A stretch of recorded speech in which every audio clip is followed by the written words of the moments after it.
નમસ્કાર મિત્રો, જો તમારે ગુજરાતના એવા અમદાવાદ શહેરથી મહારાષ્ટ્રમાં આવેલા એવા લોનાવાલા ફરવા જવાનો પ્લાન બનાવવો હોય તો આજના વિડીયોમાં હું તમને અમદાવાદથી લોનાવાલા માટે ચાલતી એવી ટ્રેનની એ સંપૂર્ણ માહિતી આપી દઈશ કે ટોટલ કેટલી ટ્રેનો એ અમદાવાદથી ચાલે છે, લોનાવાલા માટે કેટલા વાગે ચાલે છે, અને જો આપણે આ ટ્રેનોમાં સફર કરીને લોનાવાલા જઈએ છીએ તો આપણને આ ટ્રેનોમાં એક વ્યક્તિનું ભાડું એ કેટલું લાગતું હોય છે અને સમય, રૂટ જે બધી બાબતોનું આજના વિડીયોમાં હું તમને એ સંપૂર્ણ માહિતી આપી દઈશ. એટલે અમારો આ વિડીયો તમે એ શરૂ કરીને એન્ડ સુધી એકવાર જરૂર જોજો અને વિડીયો પૂરો જોયા પછી જો તમારે કોઈ પ્રશ્ન હોય તો નીચે મને કોમેન્ટ બોક્સમાં જરૂરથી પૂછજો. હું એના આન્સર તમને જરૂરથી આપીશ અને હું છું તમારી સાથે અમિત ગુજરાતી. અને વિડીયોને શરૂ કરતા પહેલા જો તમે હજી સુધી અમારા આ વિડીયોને એક લાઈક નથી કર્યો, જલ્દીથી નીચેથી આ વિડીયોને એક લાઈક કરીને ચેનલને સબસ્ક્રાઇબ કરી નાખજો. કેમ કે ઘણા બધા લોકો વિડીયો આખો જરૂર જોવે છે પરંતુ વિડીયોને એક લાઈક એ નથી કરતા અને તમારો એક લાઈક એ અમને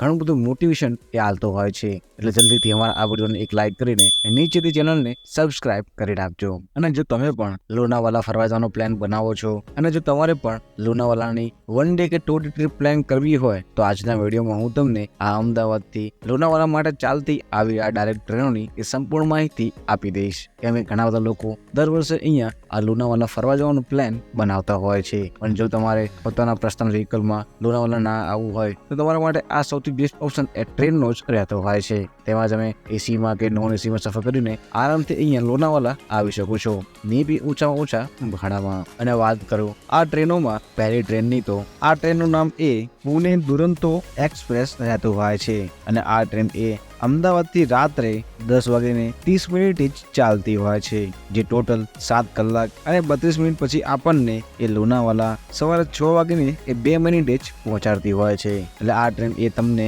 એ રાતમાં સફર કરાવીને વહેલી સવારે જ એ લોનાવાલા પહોંચાડતી હોય છે. જો તમારે રાત્રે અમદાવાદથી આ ટ્રેનમાં સફર કરીને લોનાવાલા જવું હોય તો આ ટ્રેન તમને વહેલી સવારે એ લોનાવાલા પહોંચાડી દેતી હોય છે. અને આ ટ્રેનની એ ખાસ વસ્તુ એ કે આ ટ્રેન એ તમને ખૂબ જ ઝડપી એ લોનાવાલા પહોંચાડતી હોય છે. કેમ કે આ ટ્રેનને એ અમદાવાદથી લોનાવાલા પહોંચાડવામાં એ ટોટલ 7 કલાક અને 32 મિનિટ જેટલો સમયગાળો જ લાગતો હોય છે. અને વાત કરું આ ટ્રેનના નંબરની તો આ ટ્રેનનો નંબર એ 12,297 અહીંયા રહેતો હોય છે. અને જો તમે આ ટ્રેનમાં સફર કરીને લોનાવાલા જવા માંગો છો તો આ ટ્રેન એ ખાલી અઠવાડિયામાં અહીંયા એ 3 દિવસ ચાલતી હોય છે અને એ પણ રવિવાર, મંગળવાર અને શુક્રવારે. જો તમારે આ 3 દિવસોમાં ક્યારે પણ લોનાવાલા જવું હોય તો આ ટ્રેન એ તમને અમદાવાદથી રાત્રે 10:30 જ અહીંયા તમને ચાલતી જોવા મળતી હોય છે.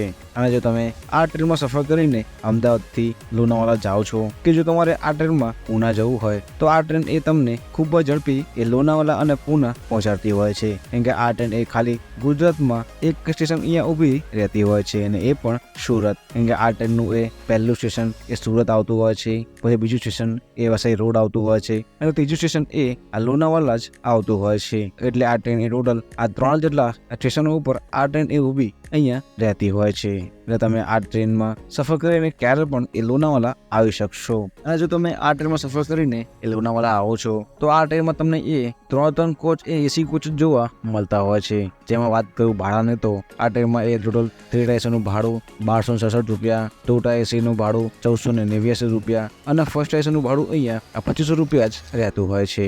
ટોટલ આ તમને આ 3 કોચ જોવા મળતા હોય છે આ ટ્રેનમાં, જેમાં તમે સફર કરીને આરામથી એ લોનાવાલા કે પૂના જઈ શકો છો. અને વાત કરું આ ટ્રેનના આ શહેરો પર આવવાની ટાઈમિંગની તો આ ટ્રેન એ અમદાવાદથી રાત્રે 10:30 ચાલે છે, જે સુરત રાત્રે 1:22 આવે છે, વસઈ રોડ રાત્રે 3:45 આવે છે, લોનાવાલા આ ટ્રેન એ સવારે 6:22 જ પહોંચતી હોય છે. અને જો તમારે આ ટ્રેનમાં પૂના જવું હોય તો આ ટ્રેન એ પૂના એ વહેલી સવારે 7:15 જ ચાલતી હોય છે.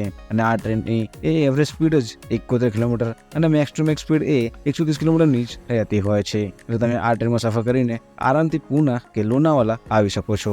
અને વાત કરું અમદાવાદથી ચાલતી એવી બીજી ટ્રેનની તો આ ટ્રેનનું નામ એ એડીઆઈ કોપ એક્સપ્રેસ રહેતું હોય છે અને આ ટ્રેનનો નંબર એ 11,049 અહીંયા રહેતો હોય છે. અને આ ટ્રેન એ અમદાવાદથી રાત્રે 8:15 જ ચાલતી હોય છે, જે ટોટલ 10 કલાક અને 3 મિનિટ પછી આપણને એ લોનાવાલા એ વહેલી સવારે 6:18 જ પહોંચાડતી હોય છે. અને જો તમારે આ ટ્રેનમાં સફર કરીને લોનાવાલા જવું હોય તો આ ટ્રેન એ ખાલી અમદાવાદથી અહીંયા રવિવાર રાત્રે જ ચાલતી હોય છે. કેમ કે આ ટ્રેન અહીંયા ખાલી તમને અઠવાડિયામાં એક જ દિવસ ચાલતી જોવા મળતી હોય છે. અને જો તમે આ ટ્રેનમાં સફર કરીને એ લોનાવાલા જાઓ છો તો આ ટ્રેન એ અમદાવાદથી ચાલે છે, જે ગુજરાતમાં બીજા શહેર એટલે કે Nadiad junction, Anand junction, Vadodara junction, Bharuch junction, Surat junction, Navsari junction, Vapi, Vasai road જેવા શહેરોથી પસાર થઈને આ ટ્રેન એ લોનાવાલા અહીંયા આવતી જોવા તમને એ મળતી હોય છે. જો તમારે આ બધા શહેરો પરથી પણ આ ટ્રેનમાં સફર કરીને લોનાવાલા આવવું હોય તો પણ તમે આ ટ્રેન એ પસંદ કરી શકો છો. અને આ ટ્રેન એ લોનાવાલાની આગળ એવા પુણે જેવા શહેરોથી પસાર થઈને એ હામુરા જંકશન એ આવતી હોય છે. અને જો તમે આ ટ્રેનમાં સફર કરીને એ લોનાવાલા જાઓ છો તો વાત કરવા ટ્રેન ભાડાની તો આ ટ્રેનનું ભાડું એ સ્લીપર ક્લાસમાં એક વ્યક્તિનું 335 રૂપિયા, 3 ટાયર એસીમાં 910 રૂપિયા અને 2 ટાયર એસીનું ભાડું અહીંયા 1290 રૂપિયા જ રહેતું હોય છે. એટલે તમને આ ટ્રેનમાં એ ટોટલ આ 3 કોચ જોવા મળતા હોય છે. આ 3 કોચમાંથી તમે જે બી કોચ અનુકૂળ લાગે એમાં તમે સફર કરીને આરામથી આ લોનાવાલા આવી શકશો. અને વાત કરું ત્રીજી ટ્રેનની તો આ ટ્રેનનું નામ એ અમદાવાદ પૂના સુપરફાસ્ટ એક્સપ્રેસ રહેતું હોય છે. અને વાત કરું આ ટ્રેનના નંબરની તો આ ટ્રેનનો નંબર એ 22,185 રહેતો હોય છે. અને આ ટ્રેન એ તમને ખાલી અહીંયા અઠવાડિયામાં એક જ દિવસ ચાલતી જોવા મળતી હોય છે, અને એ પણ ગુરુવારે. જો તમારે ગુરુવારે આ ટ્રેનમાં સફર કરીને એ લોનાવાલા આવવું હોય કે પૂના જવું હોય તમે આ ટ્રેન એ પસંદ કરી શકશો. કેમ કે આ ટ્રેન એ ડાયરેક્ટ અમદાવાદથી એ પૂના માટે અહીંયા ચાલતી તમને જોવા એ મળતી હોય છે. અને આ ટ્રેન એ રાત્રે 8:15 ચાલે છે અમદાવાદથી, જે ટોટલ 10 કલાક અને 3 મિનિટ પછી આપણને લોનાવાલા સવારે 6:18 જ પહોંચાડતી હોય છે. અને અમદાવાદથી લોનાવાલા પહોંચવામાં ટોટલ આ ટ્રેન એ 571 કિલોમીટરનું અંતર એ કાપતી હોય છે. અને જો તમે આ ટ્રેનમાં સફર કરીને એ લોનાવાલા જાઓ છો, આ ટ્રેનની એવરેજ સ્પીડ 56 કિલોમીટર અને મેક્સ ટુ મેક્સ સ્પીડ એ 110 કિલોમીટરની રહેતી હોય છે. અને વાત કરું આ ટ્રેનના રૂટની તો આ ટ્રેન એ અમદાવાદથી ચાલે છે રાત્રે 8:15 જે નડિયાદ જંકશન 8:56 આવે છે, આણંદ જંકશન રાત્રે 9:13 આવે છે, વડોદરા જંકશન આ ટ્રેન એ રાત્રે 9:17 જ પહોંચતી હોય છે. ત્યાંથી આ ટ્રેન એ ભરૂચ જંકશન રાત્રે 10:53 આવે છે, સુરત જંકશન રાત્રે 11:51 આવે છે, નવસારી જંકશન રાત્રે 12:20 જ આવતી હોય છે. અને ત્યાંથી આ ટ્રેન એ વલસાડ જંકશન રાત્રે 1:05 આવે છે, અને વાપી જંકશન આ ટ્રેન એ રાત્રે 1:28 જ અહીંયા પહોંચતી હોય છે. અને આ ટ્રેન એ ગુજરાતમાં ટોટલ આટલા તો શહેરોમાંથી પસાર થઈને એ લોનાવાલા જતી હોય છે. જો તમારે આ બધા શહેરો પરથી પણ જો લોનાવાલા જવું હોય તો પણ તમે આ ટ્રેનમાં સફર કરીને આરામથી લોનાવાલા એ જઈ શકશો. અને જો તમે આ ટ્રેનમાં સફર કરીને એ લોનાવાલા જાઓ છો તો વાત કરવા ટ્રેન ભાડાની તો આ ટ્રેનનું ભાડું એ સ્લીપર ક્લાસમાં 365 રૂપિયા, 3 ટાયર એસીમાં 955 રૂપિયા અને 2 ટાયર એસીનું ભાડું આ ટ્રેનમાં એ 1340 રૂપિયા જ અહીંયા રહેતું હોય છે.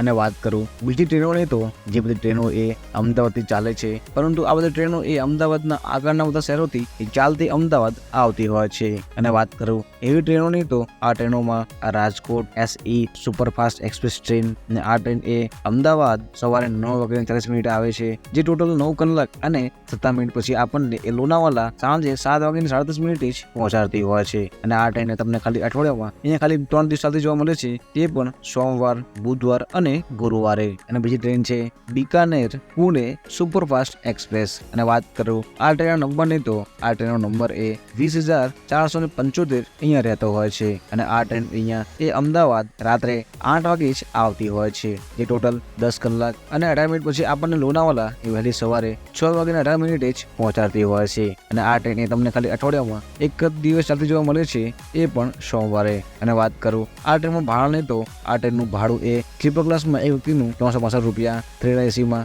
955 રૂપિયા અને 2 ટાયર એસીનું ભાડું અહીંયા 1340 રૂપિયા જ રહેતું હોય છે. અને વાત કરું ત્રીજી ટ્રેનની તો આ ટ્રેનનું નામ એ ભગત કી કોઠી પુણે એક્સપ્રેસ રહેતું હોય છે. અને વાત કરું આ ટ્રેન નંબરની તો આ ટ્રેનનો નંબર એ 11,089 અહીંયા રહેતો હોય છે. અને આ ટ્રેન એ અમદાવાદ એ રાત્રે 8 વાગે જ પહોંચતી હોય છે, જે ટોટલ અમદાવાદથી 10 કલાક અને 18 મિનિટ પછી આપણને એ લોનાવાલા વહેલી સવારે 6:18 જ પહોંચાડતી હોય છે. અને આ ટ્રેન અહીંયા તમને અઠવાડિયામાં ખાલી એક જ દિવસ ચાલતી જોવા મળતી હોય છે, અને એ પણ મંગળવારે. જો તમારે આ ટ્રેનમાં મંગળવાર સફર કરીને એ લોનાવાલા જવું હોય તો તમે આ ટ્રેન એ પસંદ કરી શકો છો. અને જો તમે આ ટ્રેનમાં સફર કરીને એ લોનાવાલા જાઓ છો તો આ ટ્રેનનું ભાડું પણ એ સેમ ટુ સેમ આગળની ટ્રેન જેટલું જ એ રહેતું હોય છે. અને વાત કરું ચોથી ટ્રેનની તો આ ટ્રેનનું નામ એ ભુજ પુણે સ્પેશિયલ એક્સપ્રેસ રહેતું હોય છે અને આ ટ્રેનનો નંબર એ 11,091 રહેતો હોય છે. અને આ ટ્રેન અહીંયા ખાલી અઠવાડિયામાં તમને એ ભુજ દ્વારા ચાલતી જોવા મળતી હોય છે. અને આ ટ્રેનનો ટાઈમિંગ પણ એ આગળની બે ટ્રેન જેટલો એ સેમ જ રહેતો હોય છે. અને આ ટ્રેનનું ભાડું પણ એ બે ટ્રેન જેટલું જ એ સેમ જ અહીંયા જોવા તમને મળતું હોય છે. અને એવી રીતે જ એ સેમ ટુ સેમ સમય ધરાવતી એક 5મી ટ્રેન પણ છે અને આ ટ્રેનનું નામ એ વેરાવળ પુણે એક્સપ્રેસ રહેતું હોય છે. અને વાત કરું આ ટ્રેનના નંબરની તો આ ટ્રેનનો નંબર એ 11,087 રહેતો હોય છે. અને આ ટ્રેન તમને ખાલી અહીંયા અઠવાડિયામાં એક દિવસ સાથે જોવા મળે છે, એ પણ શનિવારે. જો તમારે આ ટ્રેનમાં શનિવારે સફર કરીને જવું હોય તો આ ટ્રેનનું નામ એ વેરાવળ પુણે એક્સપ્રેસ રહેતું હોય છે. અને આ ટ્રેનનો ટાઈમિંગ અને ભાડું પણ એ આગળની 3 ટ્રેન જેટલું જ એ સેમ ટુ સેમ જ એ રહેતું હોય છે. અને આ ટ્રેનનો ટાઈમિંગ પણ એ સેમ ટુ સેમ જ એ ઓલમોસ્ટ રહેતો હોય છે. એટલે ટોટલ આટલી બધી ટ્રેનો ચાલે છે એ લોનાવાલા માટે, જેમાં તમે આરામથી આ ટ્રેનોમાંથી કોઈ પણ ટ્રેનમાં સફર કરીને એ લોનાવાલા ફરવા જવાનો પ્લાન બનાવી શકો છો. અને આ બધી ટ્રેનોની માહિતી હું નીચે ડિસ્ક્રિપ્શનમાં આપી દઈશ, તમે ત્યાંથી પણ જોઈ શકો છો. અને જો તમારે આ ટ્રેનો વિશે પૂછવું હોય તો નીચે મને કમેન્ટ બોક્સમાં પૂછી શકો છો, હું એના આન્સર તમને જરૂરથી આપીશ. અને અમારો આ વિડીયો તમને કેવો લાગ્યો છે એ પણ નીચે કોમેન્ટ બોક્સમાં કહેવાનું એ ના ભૂલતા. અને અમારા આ વિડીયોને તમારા એ મિત્રને શેર કરી નાખજો જેને વિડીયો તમે આ લોનાવાલા ફરવા જવાનો પ્લાન બનાવી રહ્યા છો.